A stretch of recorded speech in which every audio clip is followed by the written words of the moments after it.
ठाकुर सेना की धन्यवाद अजमलजी साहेब ने। बीजा अपना આગેવાન આપણા પ્રદેશ સલાહકાર ભાઈ રાયકણજી ઉપસ્થિત છે, એમને વિનંતી કરું કે આજના 2 મિનિટમાં સમય આપ્યો છે રાયકણજી સાહેબ।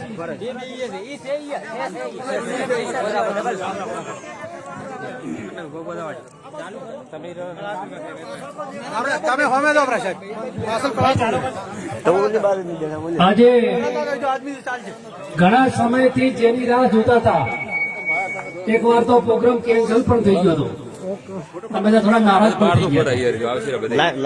ઘણા સમય પછી ચેડામાં આતુરતાથી જેમની રાહ જોતા હતા એવા આપણા આદર્શ ગુજરાતના આપણા લોકપ્રિય નેતા એવા અલ્પેશભાઈ સાહેબ આપણી વચ્ચે પધાર્યા છે, તો જોરદાર તાળીઓથી એમનું સ્વાગત કરીએ।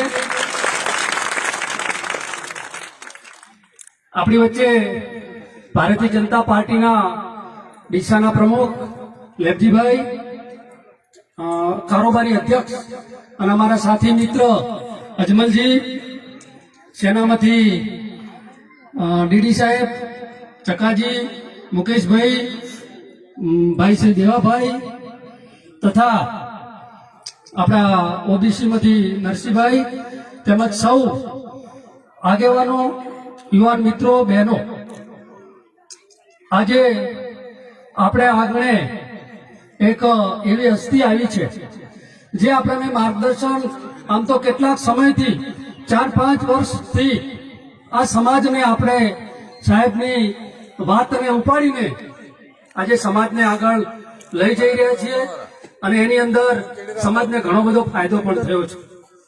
એટલે આજે પણ સાહેબનું માર્ગદર્શન આપણે મેળવવાનું છે।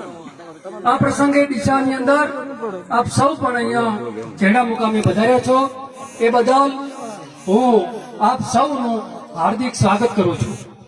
અસ્તુ, ભારત માતા કી જય। થેન્ક યુ, આભાર। આપણી વચ્ચે ડીસા તાલુકા પ્રમુખ ભાજપ ભાઈ લેમજીભાઈ ઉપસ્થિત છે।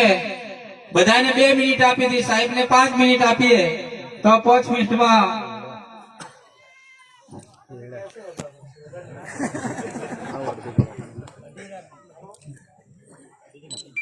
बोलो भारत माता की। थोड़ा जोरती बोलो એટલે સાહેબ અમદાવાદ થી આયા। બોલો ભારત માતા की। ખૂબ ખૂબ ધન્યવાદ। આજે જેરડા મુકામે જેની આપણે આતુરતાથી રાહ દેખતા હતા એ આપણા ગુજરાતની અંદર જેમનો ડંકો વાગે છે અને આ સમાજ માટે કંઈક કરી બતાવવાની ભાવના સાથે આખા ગુજરાતની અંદર પહેલા તો વ્યસન મુક્તિ અને સમાજ સંગઠિત રહે એના માટે આવેલ આપણા રાધનપુરના પૂર્વ ધારાસભ્ય, આખા ગુજરાતના ઠાકોર સમાજના નેતા આદરણીય શ્રી અલ્પેશભાઈ ઠાકોર સાહેબ ઉપસ્થિત, સાથે ડીડીભાઈ ઝાલેરાજી, રાયકણજી, મુકેશભાઈ, તાલુકા પ્રમુખ શ્રી બચુજી, શહેર પ્રમુખ શ્રી પ્રવીણજી, ભાઈ નરસિંહભાઈ, અલ્પેશભાઈ, અજમલજી, આમ બધાના નામ તો લઈ શકું છું પણ બચુજી ટાઈમ ઓછો આપ્યો છે એટલા માટે આપ સૌ મંચ સૌ મહેમાનો, દરેક ગામમાંથી આવેલા સૌ વડીલો, યુવાન દોસ્તો અને જીકેટીએસ ના સૌ મિત્રો, માતાઓ, બહેનો અને બાળકો, આપ સૌને પહેલા પ્રથમ તો હું કોટી કોટી વંદન કરું છું કે આપ સૌ અલ્પેશભાઈને અહીંયા સાંભળવા માટે આપ આવ્યા એ બદલ આપને ખૂબ ખૂબ ધન્યવાદ। સાથે અલ્પેશભાઈને પણ હું એક રિક્વેસ્ટ કરું છું કે બનાસકાંઠા જિલ્લામાં આપના રાહબર હેઠળ આપના નેતૃત્વમાં કંઈક એવા નેતાઓ તૈયાર કરો કે કંઈક આપ સૌને આપના પ્રેરણાથી અમે આગળ વધી શકીએ. મને આ સમાજે ખૂબ મદદ કરી છે. 2014 ની અંદર હું જ્યારે ચૂંટણી લડતો હતો તો સમાજના જે મોટા મોભીઓ હતા એ થોડા આડાવાળા હતા, બાકી આ સામે બેઠેલો સમાજ હતો એને મને 64,000 વોટ આપ્યા છે સાહેબ. એટલે આપનો જરાક પણ અહીંથી ધક્કો લાગશે તો અમે ઘણા ઊંચે ચડી જઈશું. એટલે આપ સાહેબને ખરેખર આપ તો આખા ગુજરાતમાં આપના રાહબા હેઠળ ઘણા નેતાઓ તૈયાર થયા છે અને ક્યાંક આવા નાના નાના જે સમાજના યુવાનોને આપણે ઘડતર કરીને તૈયાર કર્યા છે એ બદલ આપ સૌને હું કોટી કોટી વંદન કરું છું. અને આવા વિરલાઓ માં જગદંબાને પ્રાર્થના કરું કે હર હંમેશા એમને ખૂબ શક્તિ આપે અને ખૂબ પ્રેરણા આપે. એ જ અસ્તુ ભારત માતા કી જય. ખૂબ ખૂબ ધન્યવાદ. Thank you. આભાર લેવજીભાઈ. હવે આપણે જેની રાહ જોઈ રહ્યા હતા એવા માન્ય અલ્પેશજીભાઈને વિનંતી કરું કે આજના આ પ્રસંગે અનુરૂપ સંબોધે.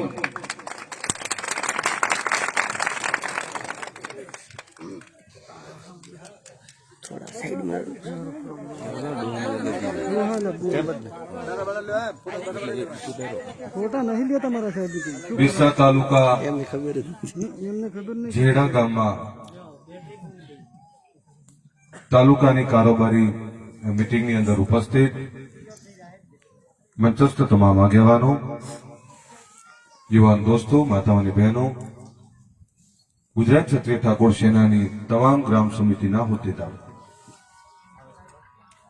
છેલ્લા ઘણા સમયથી હોદ્દેદારોની માંગ હતી કે હું આપની વચ્ચે આવું, કારોબારી મીટિંગ લેવા માટે આવું અને આવનારા સમયમાં સંગઠન કઈ દિશા તરફ આગળ વધી રહ્યું છે, આપણે પણ કઈ રીતે કામ કરવું, આ બધી બાબતોથી લોકોને વાકેફ કરવા. સર્વપ્રથમ તો બનાસકાંઠા જિલ્લાને અભિનંદન પાઠવું કે આપણી જે સભ્ય નોંધણી ચાલે છે, સૌથી વધારે ગુજરાતમાં સભ્ય નોંધણીનો આંકડો એ બનાસકાંઠાનો છે. 90,000 થી વધારે પરિવારો આપણા સંગઠનમાં જોડાઈ ચૂક્યા છે અને હું માનું છું કે આવનારા સમયમાં આ આંકડો ખૂબ મોટો થવાનો છે. તો તમામ હોદ્દેદારોને અભિનંદન. સાથે ગ્રામ સમિતિના હોદ્દેદારોને કહેવા આવ્યો છું, આ સંગઠનની મૂડી, આ સંગઠનની તાકાત એ ગ્રામ સમિતિ છે. વ્યવસ્થાના ભાગરૂપે હોદ્દાઓની વહેંચણી થાય છે, પણ આ સંગઠન એ ગ્રામ સમિતિઓના કારણે મજબૂત છે. એટલે ગ્રામ સમિતિના મારા તમામ હોદ્દેદારોને અપીલ કરું છું, આ સંગઠન તમારા કારણે ચાલે છે, તમારી તાકાતથી ચાલે છે. એક એક પરિવાર, એક એક ગામ, એની અંદર એ વ્યસન મુક્તિની વાત હોય, શિક્ષણની વાત હોય, રોજગારની વાત હોય, સમાજ ઉત્થાન, સમાજ વિકાસની, એકતાની બાબતની વાત હોય, આ તમામ પ્રશ્નોનું અમલીકરણ જો કોઈ કરતું હોય તો એ ગ્રામ સમિતિ કરી રહી છે. એટલે ગ્રામ સમિતિના મારા તમામ હોદ્દેદારોને અપીલ કરું છું, આપણા ગામમાં વ્યસનો ના થાય એનું સંપૂર્ણપણે ધ્યાન રાખીએ. આવનારી પેઢી, બાળકોને સારું શિક્ષણ મળે એના માટે આપણે આગળ આવીએ. રોજગારી ઉપલબ્ધ થાય એના માટે સતત પ્રયત્નશીલ રહીએ એવી અપીલ કરું છું. ઠાકોર સેનાના હોદ્દેદારો એક એવા સંગઠનના હોદ્દેદારો છે જે સતત કામ કરતું સંગઠન છે. કોરોનાની મહામારી 1 વર્ષ ચાલી, હજુ પણ લોકો ઝઝૂમી રહ્યા છે, પરંતુ આ 1 વર્ષમાં અનેક જગ્યાએ એ જમવાના કેમ્પો હોય, અનેક જગ્યાએ લોકોની અનાજની વિતરણની બાબત હોય, અનેક લોકોને પોતાના માદરે વતન જવા માટેની વ્યવસ્થા હોય. એટલે એક સામાજિક સેવા, માનવતાનું ઉદાહરણ, માનવતાના જે કામો કર્યા છે એ ગુજરાત ક્ષત્રિય ઠાકોર સેનાના તમામ મારા હોદ્દેદારોને અભિનંદન પાઠવું છું, આભાર માનું છું. જ્યારે જ્યારે કોઈ કુદરતી મહામારી આવી, જ્યારે જ્યારે કુદરતી કોઈ આફત આવી, ત્યારે ગુજરાત ક્ષત્રિય ઠાકોર સેનાના તમામ હોદ્દેદારો એ અગ્રેસર રહ્યા છે. આખા ગુજરાતમાં સેવાના કામો કરવામાં સંગઠન ક્યાંય પાછું નહીં રહે. બનાસકાંઠાનો સવિશેષ આભાર એટલે માનું કે ગુજરાતનો કોઈ પણ ગુજરાત ક્ષત્રિય ઠાકોર સેનાનું કામ એને સૌથી પહેલા ઉપાડવાનું કોઈ કામ કરતું હોય તો એ ગુજરાત ક્ષત્રિય ઠાકોર સેના બનાસકાંઠા જિલ્લો છે. વ્યસન મુક્તિની વાત પણ બનાસકાંઠાની કોઈ ભૂલી શકે એમ નથી. પૂર હોનાર હતા ત્યારે પણ જે કામ કર્યું એને કોઈ ભૂલી શકે એમ નથી. સભ્ય નોંધણીની બાબત આવી ત્યારે પણ એને કોઈ ભૂલી શકે એમ નથી. આજે પણ જયારે બનાસકાંઠામાં આવું છું ત્યારે લોકો એ જ વાત કરે, ઠાકોર સેનાની એ જ છે, ફક્ત તમારે બહાર નીકળવાની જરૂર છે. ત્યારે આપણે એ પણ કહેવા આવ્યું છે કે ભૂતકાળમાં જે કંઈ થયું, આવનારા સમયમાં મક્કમતાથી ખૂબ પ્લાનિંગ સાથે એ આપણી વચ્ચે આવવાના છે. આ સમાજે મને ખૂબ આપ્યું છે, આ સમાજે મને ખૂબ નામના પણ આપી છે.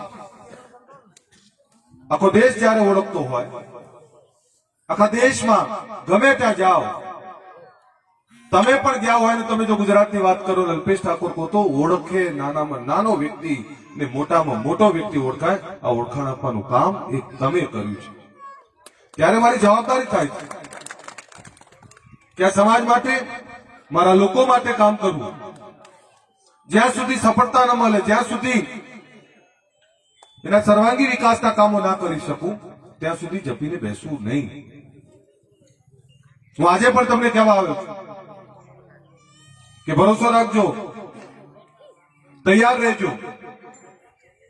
ડરપોકની માફક બેસી રહેવું, નમાલાની માફક તૂટ્યું વાળીને પડ્યું રહેવું એ મારો સ્વભાવ નથી.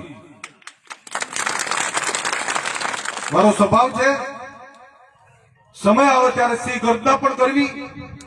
મારો સ્વભાવ છે સમય આવે ત્યારે છાતી ઠોકીને પણ બોલવું.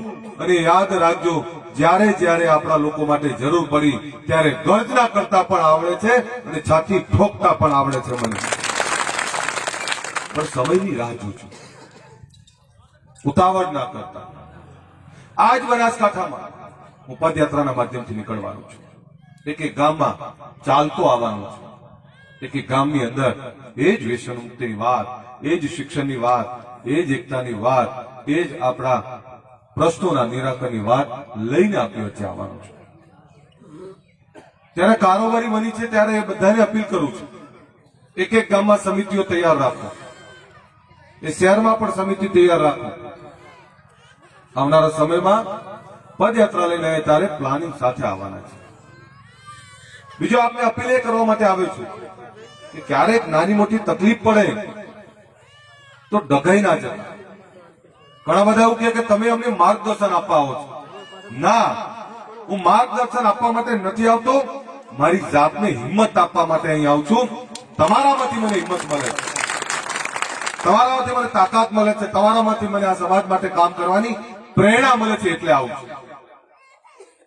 તમે મને હિંમત આપવાનું કામ કરો છો, તમે મને આ સમાજ માટે કામ કરવાની તાકાત આપો છો. અને આ વખતે તમને કહું છું કે હવે જે લડાઈ લડવાના છે, કાં તરી જઈશું કે મરી જઈશું, અધ વચ્ચે નહીં રહી.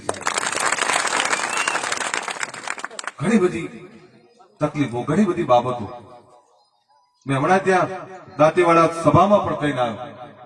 એક વર્ગ એવો છે કે હું બોલું તો રોકવા માટે આવે છે કે તું શું કરવા બોલે છે. જે કઈ વસ્તુ બોલું એમાં ખામીઓ કાઢવાનું કામ કરે. એક વર્ગ એવો છે કે જે હું બોલું છું એ તાકાતથી એને અમલીકરણ કરવા માટે દોડ કરે છે. બીજો વર્ગ એવો છે પાછો કે હું ચૂપ રહું તો સવાલ કરે છે કેમ ચૂપ છો. ઘણા બધા એવું કે તમને પૂછતા છે, અરે અલ્પેશભાઈ કેમ ચૂપ બેઠા છે. દરેક દાખલો આપું છું તમને. ક્યારેક જંગલમાં ફરવા ગયા હોય ને અને જંગલમાં ફરવા ગયા હોય એટલે સિંહ ના દેખાય એટલે ગમે તેમ લોકો ફરતા હોય, કોઈક ઝાડ ઉપર ફરે ને કોઈક ફળો ઉતારે, મજા કરે કે આ જંગલ તો આપણું છે, એવું માની લે કે આ જંગલ આપણું છે. પણ એમને ખબર ના હોય કે જંગલના એક ક્યાંક મધ્યમાં ક્યાંક ખૂણે સિંહ ઊંઘી રહ્યો છે. પણ એ ઊંઘી રહ્યો ત્યાં સુધી એવું લાગે કે આ જંગલ આપણું છે, પણ ઊંઘમાં પણ જો પેલો ત્રાળ પાડે તો પેલા છે કે ના, જંગલ આપણું નથી, એનો રાજા તો ઊંઘી રહ્યો છે. એટલે સિંહ જ્યાં સુધી આરામ કરે ત્યાં સુધી જ એવું માની લે, શિયાળવાઓ ત્યાં સુધી જ માની લે કે જંગલ આપણું છે. પણ જો સિંહ ઉભો થાય તરત સન્નાટો થઈ જાય. એટલે યાદ રાખજો, સિંહ આરામમાં છે, સિંહ ઊંઘ્યો નથી, સિંહ તૈયારી કરી રહ્યો છે.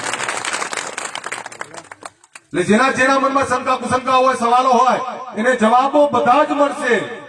ઉતાવળ ના કરતા, ઉતાવળે હવે આંબા નથી પકવવા, સંયમતાથી રાખવું. એટલે કેવો વર્ગ છે કે ચૂપ રહીએ તો પણ એમને તકલીફ, બોલીએ તો પણ તકલીફ. એટલે મારે પણ જોવું હતું કે એક વર્ષ આપણે નથી બોલ્યા. મેં કહ્યું કે જાઓ, જે કરવું એ કરી લો તમે, આ મેદાન ખુલ્લું છે, તમારે સમાજ માટેનું કામ કરવું છે, તમારે લોકો માટે કામ કરવું છે, તો આ પડ્યું ગુજરાત, કરી લો લોકો માટે કામ. પણ જયારે કોઈ તકલીફ, કોઈ પીડા લઈ જાય એમની જોડે, તેવું કે ક્યાં છે અલ્પેશ ઠાકોર, એમને ઊંઘમાં તો હું જ યાદ આવું છું, જેને હું નથી ગમતો એમને પણ યાદ હું જ આવું છું કે ક્યાં કરવા. એક વર્ષથી કોઈ નહીં બોલ્યું. હવે હું બોલવાનું ચાલુ કરીશ તો પાછા આવી જશે દેડકાઓ ટાઉં કરતા. કેમ બોલે છે ભાઈ? દેડકાઓના બોલવાથી વરસાદ બંધ ના થાય. એટલે એમનું કામ જ આ છે. તમે સારું કામ લઈ નીકળશો. હું વ્યસન મુક્તિની વાત લઈને નીકળ્યો તો કે આ બુટલેગરોનું શું થશે? શિક્ષણની વાત લઈને નીકળ્યો તો કે આ સ્કૂલો કઈ રીતે બનાવશો? કઈ કરવું નહીં, યોગદાન 1 રૂપિયાનું નહીં, મદદ 1 રૂપિયાની કરવાની, ફક્ત આપણી ખામીઓ શોધવી. એક એવા લોકો છે કે ગરીબ ગરીબ રહેવો જોઈએ, લોકો વ્યસનમાં લુપ્ત રહેવા જોઈએ, આવનારી પેઢીઓ શિક્ષણ ના મેળવવી જોઈએ, આ સમાજમાં રોજગારી ના આવવી જોઈએ, આ સમાજ આગળ ના આવવો જોઈએ. એ કોઈ પારકા નથી, આપણા જ કેટલાક લોકો ચંદ એમના લાભ માટે સમાજને રૂંધવાનું કામ કરી રહ્યા છે. એ ઈચ્છી રહ્યા છે કે આ કઈ ના થવું જોઈએ. વર્ષોથી વ્યસનમાં ડૂબેલા છો, ડૂબેલા જ રહો, મરો. શિક્ષણ ના મેળવશો, દરિદ્રતા ગરીબીમાં મરો. એ આવું ઈચ્છી રહ્યા છે સાહેબ. મેં શું માગ્યું?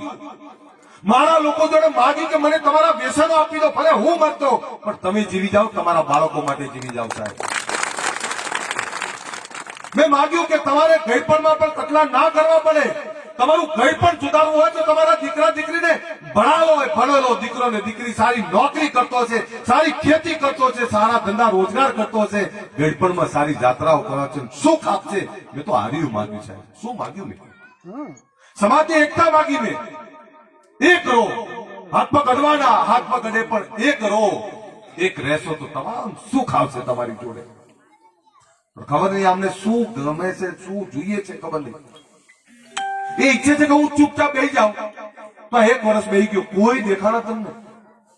ફક્ત એક જ વાત, અલ્પેશ ઠાકોર ચૂપ કેમ છે, આ કેમ નહીં બોલતું, બસ. બીજા બધા પણ એની પૂછતા કે જે અલ્પેશ ઠાકોરને વારંવાર ગાળો દે છે એ બધા કેમ ચૂપ છે? એ એટલે ચૂપ છે કે રાહ જોઈ રહ્યા છે કે આરે કંઈક બોલે એમાંથી ખામીઓ કાઢીએ, પાછું આપણે બોલવાનું ચાલુ કરીએ. મારા મોત ઉપર એમને તરવું છે, પણ એટલોય પેલો નથી નમાલો કે એવો જલ્દી મરી જવું, ઓછા લાકડે નહીં મરું. અને હું તો મારું મોત સુધારવા માટે દોડી રહ્યો છું. તમને યાદ હોય તો મારું એક જ સપનું છે કે મર્યા પછી પણ જયારે મરું ત્યારે ગુજરાત કે દેશનું ધ્યાન આવે કે કોઈ મરદ મર્યો છે, લાખો લોકો એની પાછળ રોતા હોય ને સાહેબ, એ જિંદગી જીવવા નીકળ્યો છું. કોઈ ગાળો દેતા એવી નહીં. આ મારી મા બેન દીકરીઓ, મારી શક્તિ, મારી દુર્ગા બેઠી છે સાહેબ. આ બધામાં એક સમાજના સર્વાંગી વિકાસની દિશા લઈને નીકળ્યો છું. એટલે તમને અપીલ કરવા માટે આવે છું મારા યુવાનોને કહું, તમારે તમારા મા બાપને સુખી કરવા હોય, તમારા પરિવારને સુખી કરવું હોય, અને તમારી પત્નીને સુખી કરવી હોય, તમારા દીકરા દીકરીને સુખી કરવા હોય, વ્યસન ના કરતા સાહેબ. ગમે એટલા રૂપિયા કમાશો, વ્યસન કરતા હશો ને સાહેબ તમારી કોઈ પ્રગતિ નહીં થાય. શિક્ષણ તમારા પેટ કાપીને પણ બાળકોને આપો. સારી ખેતી કરો, આધુનિક ખેતી કરો. બનાસકાંઠામાંથી સારી આધુનિક ખેતીની લોકોએ ઉદાહરણ લેવા લાગ્યા છે. આપણે પણ આધુનિક ખેડૂત, આધુનિક ખેતી કરતા થઈએ. મહેનત તો કોઈ પર્યાય નથી. મહેનત કરશે સુખી થવાનું જ છે, પણ નશામાં પડ્યા રહેશો તો સુખી નહીં થાવ સાહેબ. દાંતીવાળા કોઈએ મને એવું કહ્યું કે સાહેબ આપણા જ સમાજમાં કેમ 40 વર્ષે લોકો મરી જાય દારૂ પીને? પણ તમને ખબર છે શું થાય છે? સવારમાં 5 વાગે કોઈ ગામમાં ઉઠ્યું ના હોય, બરબાદ ફેરીએ ના નીકળી હોય, અને પેલો ભાઈ સવારમાં લેવા જતો હોય. કેમ કે સવારમાં નશો ખેંચાય છે. જે બંધાણી હોય ને એ બંધાણીને સવારમાં ઉઠ્યું બીજું કઈ કામ ના હોય છે. પાછા એવું કે કાઠું કામ કરીએ છીએ, મહેનત કરીએ એટલે કે થાક ઉતારવા માટે પીએ છીએ. સવારમાં કયો થાક હોય? 5 વાગે જાય અને 5 વાગે હજુ તો ઘર ઉઠ્યું ના હોય. દીકરા દીકરી રાતે તો ભાઈ નશામાં આવ્યા હોય એટલે દીકરા દીકરીને એવું હોય કે પપ્પા વહેલા ઉઠે તો પપ્પા જોડે કંઈક માગીએ. મને કહો સવારનો સમય છે શું? સવારમાં 5-6 વાગે ઉઠો, નહીં ધોઈને સારા તૈયાર થાવ, મકવા થાય ને તરત પછી ઘરમાં જયારે ચા પાણી કરવા માટે બેઠા હતા, આખું પરિવાર બેઠું હોય, એ લાજ નું પલ્લું ઉઢાડેલી આપણી મા, એ દીકરી, એ પત્ની, એ બેન પોતાના પ્રશ્નો કહે કે આવી તકલીફ છે, જરા જોઈ લેજો, આ જરૂર છે. અને આખું પરિવાર સવારમાં ચા પાણી નાસ્તો કરીને તૈયાર થઈ દરેક પોતપોતાના કામોમાં જાય. દીકરા દીકરીઓ ભણવા જાય, પુરુષોએ કમાવા જાય, મારી મા દીકરી એ ઘર સંભાળે. આ હોય પેલું તો સવારમાં જયારે ઉઠ્યા હોય પેલા દાંતણ કરતા હોય કે ભાઈ ઉઠ્યા, તો ભાઈ તો સામેથી દોડતા આવતા હોય. શું ભાઈ ચિંતા કરે આપણી? 40 વર્ષે મરી જાય સાહેબ. અને જેને દારૂ પીવો છે ને જે મરવું છે ને, મહેરબાની કરી લગ્ન ના કરશો સાહેબ. તમારી જિંદગી બગડી, બીજાની ના બગાડશો. અને મા બાપ ને કહું પૈસા વાળા ના જોજો, તપાસ કરાવજો કે આ વ્યસન કરે કે નહીં કરતા. ગામના 5 પંચોના જવાબ લેજો કે આ વ્યસન નહીં કરતો તો અમારી દીકરીને ત્યાં પહેણાઈએ. સાહેબ દીકરીને ગાય દોરે ત્યાં જાય એ કહેવતને હવે બદલવી પડશે સાહેબ. આપણે એને દોરે ત્યાં જાય રીતે નહીં, મારી દીકરી પસંદ કરે એને ત્યાં જ જવાનું, આ વાત પણ આપણે મૂકવી પડશે સાહેબ. આપણી દીકરીઓને પણ આપણે સમજાવવી પડશે. દીકરી તો સાહેબ લક્ષ્મીનો અવતાર કહેવાય. જે ઘરમાં દીકરીના ચહેરા ઉપર હંમેશા સ્માઇલ, હસી રહેતી હોય ને, એ ઘરમાં સાહેબ સોડે કળાય સુખ હોય સાહેબ. નવ દુર્ગાનો ભોળો નાથ પણ એના પર મહેરબાન હોય સાહેબ. એટલું સુખ હોય જે ઘરમાં દીકરીને સુખ હોય, જે ઘરમાં પત્નીને સુખ હોય, જે ઘરમાં માને દુઃખ હોય. મા બાપ જે ઘરમાં સુખી રહેતા હોય એ દીકરા ઉપર કોઈ ગ્રહની દશા નથી નડતી. પણ આ બધું ક્યારે હોય? વ્યસન ના કરતા હોય તો હોય. વ્યસન કરતા હોય તો કઈ ના હોય. એટલે અપીલ કરું છું વ્યસનો ના કરતા. બીજી એક બાબત હંમેશા યાદ રાખજો, તમે બધા જ સમાજનો અભ્યાસ કરો સાહેબ. બનાસકાંઠામાં ચૌધરી સમાજ છે, રવારી સમાજ છે, ટક્કર સમાજ છે, ધરવાડ સમાજ છે, ડાકોર સમાજ છે, બધા જ સમાજનો અભ્યાસ કરો સાહેબ. જે સમાજોમાં સ્ત્રીઓનું મહત્વ છે, જે સમાજોમાં સ્ત્રીઓનું ચાલે છે, એ તમામ સમાજો સુખી છે. અને આપણામાં પણ જેના ઘરમાં એ સ્ત્રીનું ચાલતું હશે, મા દીકરી પત્નીનું ચાલતું હશે, આપણે એવું કહીએ પાછા આનું નહીં ચાલતું, ઘરમાં તો બૈરાનું ચાલે, આપણે મેણું મારીએ. પણ સાહેબ જે ઘરમાં સ્ત્રીનું ચાલતું હોય એ જ ઘર સુખી હોય. કારણ કે સ્ત્રીમાં તાકાત છે. અને પાછા આપણે તો પુરુષો બધા આપણે એમ કે ઘરમાં તો અમે કહીએ થાય ને, અમે ઘર અમે ચલાવીએ છીએ. કેવી રીતે ચલાવો છો આપણે ઘર? આમાંથી કોણ ઘર ચલાવે છે? મને એક મરદ બતાવી દો. એકે ઘર નહીં ચલાવતા પુરુષો. અમારી માતાઓ અને બહેનો કહું, કોઈ પુરુષ ઘર ના ચલાવે. તમે સવારે સૌથી વહેલા ઉઠે કોણ? તે ઘરની લક્ષ્મી, એ માં ઉઠે પહેલા. સૌથી મોડા ઉઠે ઊંઘે કોણ? તો બધા બીજા બધાની ચિંતા કરી અને એ ઊંઘે. આપણે ઉઠીએ પહેલા એ ઉઠે. ઘરમાં તમામ લોકોનું ધ્યાન રાખે, આપણું ધ્યાન રાખે, આપણા મા બાપનું ધ્યાન રાખે, દીકરા દીકરીનું ધ્યાન રાખે, ઢોર ઢાંખરો તો એનું ધ્યાન રાખે. સાહેબ સમય મળે પાછી ખેતીનું ધ્યાન રાખે. આપણે કરીએ શું?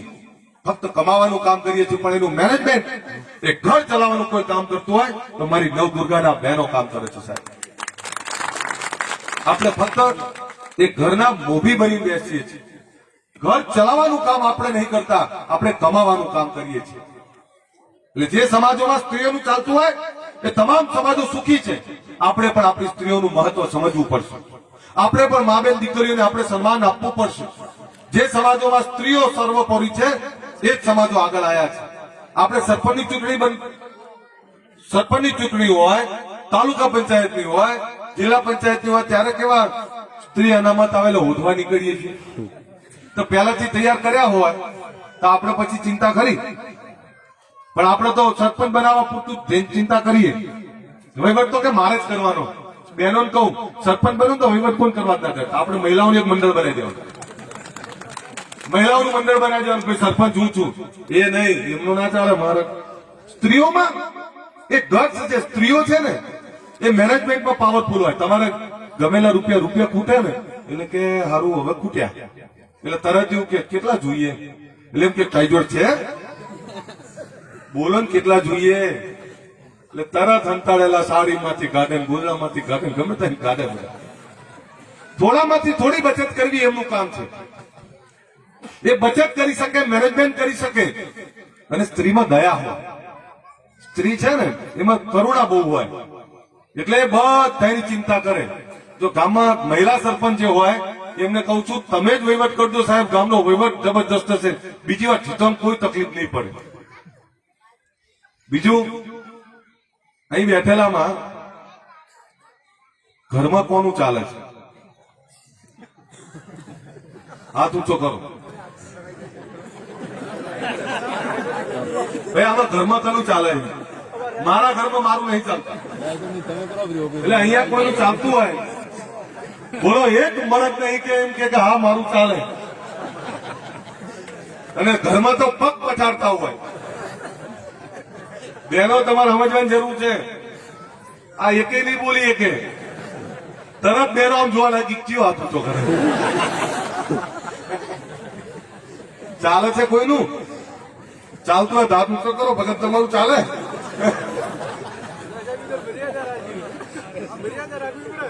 ના તમારું ચાલતું ના રાખશો. તરત ભાઈ હાર લાવો. એનું ચાલતું હોય એના મોટો હાર પહેરાવાનો. ના લાવો આ હાર ભાઈ ઉભા રહો. જેનું ઘરમાં ચાલતું હોય એના મોટો હાર પહેરાવાનો. હાથ ઊંચો કરો, ખોજ તો કરો.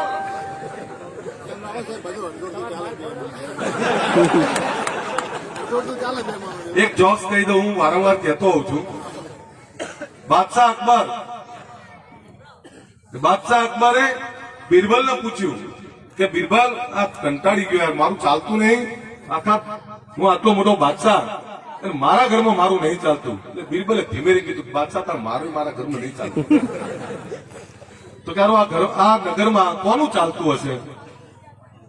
તો કે ઢંઢેરો પીટવડાવીએ, બોલાવીએ, બધા પૂછીએ. ઢંઢેરો પીટવડાયો. નગરમાં કહેવું કે આવો બધા. આખું નગર ભેગું થયું. એક બાજુ મોટો સફરજનનો ઢગલો કરેલો અને એક બાજુ એક ઘોડો બાંધેલો.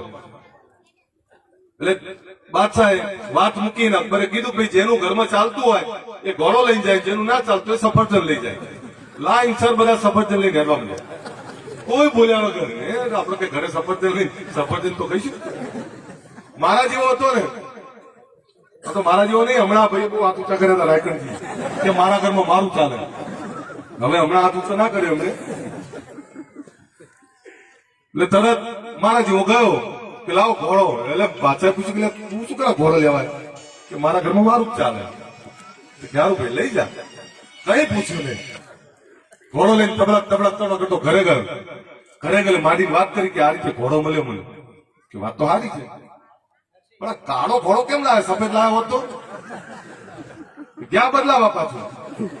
બિરબલ ના બાદશાહ બે રહેલા અને એક સફરજન વચ્ચે પડી રહેલું. એટલે પૂછ્યું કેમ આવે પાછો? મેં કીધું ઘરેથી એવું કીધું કે આ કાળો ની સફેદ ઘોડો લાવવાનું કીધું. એમને ખબર જ હતી તું પાછો જાય છે એટલે જ ગઈ રહ્યા હતા.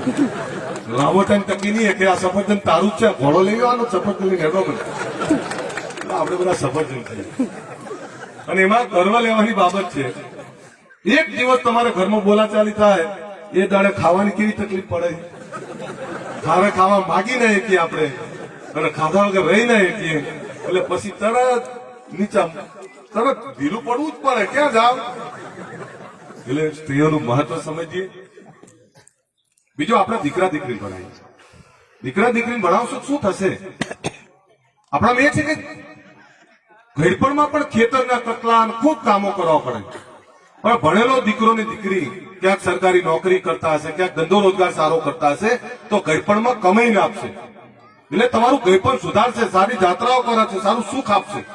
કહેશે કે બાપા બેસો, બાપ બેસો, અમે કમાઈએ છીએ, ચિંતા ના કરો. એ ભણેલો દીકરો ને દીકરી તમારું ઘડપણ સુધારશે. બીજું એ કરો, હાથ પગ અડવાના ભાઈ, હાથ પગ અડે તો પણ મારી દીકરી લગ્નમાં તમે લોકો ખુશ નતા અને તમે જોયું નહીં. આ બધું આ બધા નાની નાની બાબતોમાં મંદુકો નહીં કરવા. એટલે એક રાખો.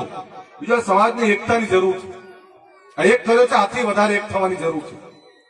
અને બહુ ચિંતા ના કરતા, એનો એ જ છું. થોડોક ટાઈમ પૂરો ખાઈ રહ્યો છું, આરામ કરી રહ્યો છું. બાકી જે દિવસે નીકળી તો ધરા ધ્રુજાવાની તાકાત આજે પણ છે સાહેબ. આજે પણ અલ્પેશ ઠાકોર નીકળ ધમ ધમ અવાજ તો આવશે. ચિંતા નહીં કરવી.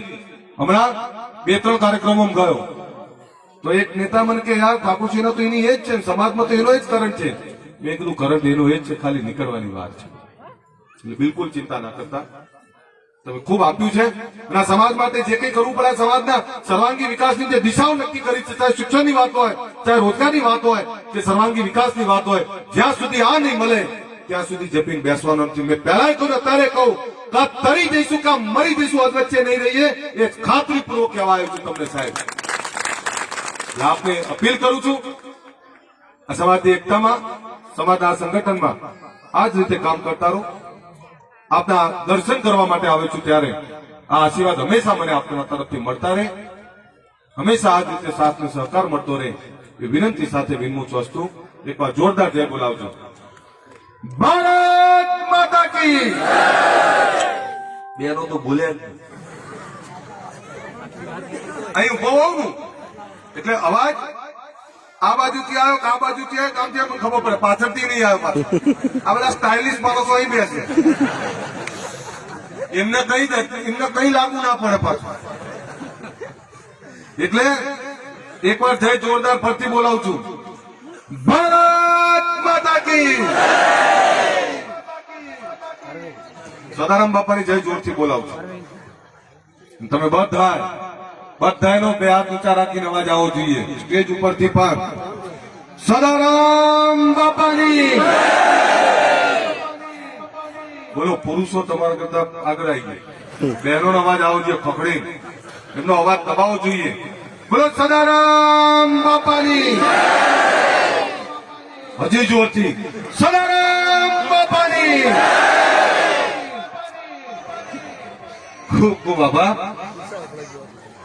આ જ રીતે સમાજના મેળાવડા થાય. અપેક્ષા રાખું છું કે આવનારા સમયમાં શૈક્ષણિક સંસ્થાઓ આપણી બને. તમામ સમાજોએ ધર્મના નામે સંસ્થાઓ બનાવી છે. તમામ સમાજોએ ધર્મ અને શિક્ષણને જોડે રાખ્યું છે. ત્યારે માં ભગવતી ભોળાનાથ બાપાને પ્રાર્થના કરું છું કે અમે પણ એક એવી દિશા આપે કે ધર્મની સાથે શિક્ષણ અને એની સંસ્થાઓ બનવા માટે અમને પ્રેરણા આપે. એ જ વિનંતી સાથે વિનમું છું. જય હિન્દ, જય જય ગરવી ગુજરાત. ધન્યવાદ, ખૂબ ખૂબ આભાર. જોરદાર તાળીઓથી સ્વાગત થવું જોઈએ.